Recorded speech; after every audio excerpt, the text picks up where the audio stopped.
कि हमने f basically किस चीज़ को लेट किया था, हमने a1 xyz को लेट किया था, तो इसीलिए f की जगह आप उसकी वैल्यू पुट कर दोगे कि a1 के रिस्पेक्ट से है। तो देखिए हमने जो लेफ्ट हैंड साइड सोल्व ली थी, उठाई थी, उसके रिस्पेक्ट से जब हमने इसको सोल्व किया तो उसका आंसर राइट हैंड साइड के इक्वल आ गया, जिस चीज़ के इक्वल हमने प्रूव करना था।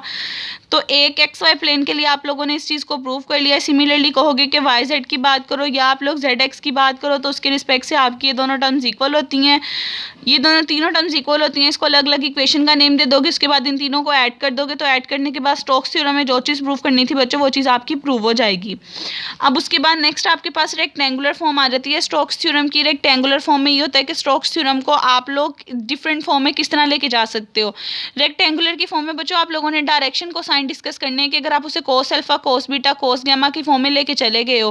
कोस alpha cos beta cos gamma basically क्या होंगे, आप कहोगे n1 ये है, n2 ये है, n3 ये, यानी इन जनरल जो n नॉर्मल है वो आपके उसके कंपोनेंट इस फॉर्म में अगर हैं, तब स्टोक्स थ्योरम पे क्या इफेक्ट पड़ेगा। तो देखिए उसके लिए हमने लेट कर लिया a कोई भी वेक्टर है, n हमने बता दिया इस फॉर्म का है। अब इस फॉर्म के लिए हमें n1 n2 n3 की वैल्यू चाहिए, हमने इसको अल्फा बीटा गैमा की फॉर्म में डिस्कस करना है।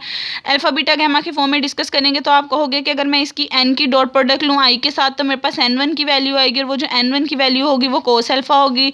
इस तरह अगर मैं इसकी j के साथ डॉट प्रोडक्ट लूँ, n2 की वैल्यू आएगी वो कोस बीटा होगी। इसी तरह जब k के साथ प्रोडक्ट लूँ तो इसकी वैल्यू n3 आएगी जो कि कोस गैमा के इक्वल होगी। इन तीनों की वैल्यूज बता दी हैं। उसके बाद तीनों कंपोनेंट की वैल्यू n में पुट करोगे। स्टोक्स थ्योरम के अंदर आपके पास डेल क्रॉस ए आता है, डेल क्रॉस ए की वैल्यू निकालोगे, उसकी डॉट प्रोडक्ट n के साथ लोगे, यानी कि मैं लेफ्ट राइट हैंड साइड की पहले वैल्यू निकाल रही हूँ। एन वाली जो टर्म थी उसके साथ आप इसकी डॉट प्रोडक्ट ले लोगे तो राइट हैंड साइड का ये आंसर आ जाएगा। Left hand side A dot D आ रहा था, वहाँ से ये आंसर आ जाएगा।